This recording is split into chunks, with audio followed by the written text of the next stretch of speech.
পৃথিবীতে এখন ভালো মন্দ, সফল ব্যর্থ এর মানদণ্ড ভিন্ন হয়ে গেছে। কোন এক সময় সফল বলতে তাকে বলা হতো যিনি ভালো মানুষ ছিলেন, মানুষের জন্য কাজ করতেন। এখন সফলতার সংজ্ঞা ভিন্ন।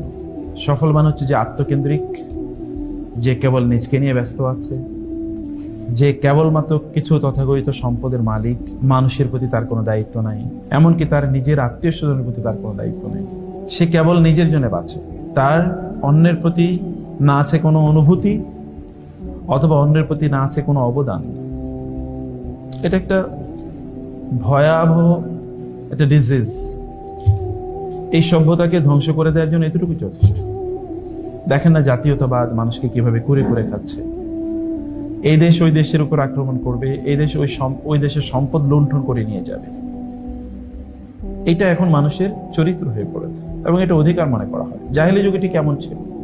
আল্লাহ তাআলা তোমাদের মধ্যে কারো উপর কাউকে দিয়েছেন। দুনিয়ার জীবনে আমরা কাউকে একটু বেশি দিয়েছি, আল্লাহ বলছেন আমি কাউকে বেশি দিয়েছি, কাউকে কম দিয়েছি, যেন মানুষ একজন আরেকজনকে তার কাজে লাগাতে পারে, যেন একটা সুষ্ঠু সমাজ তৈরি হয়, যে সমাজে পরস্পরের প্রতি পরস্পরের দায় আছে, দায়িত্ব আছে এবং একজন আরেকজনের সাথে সম্পৃক্ত।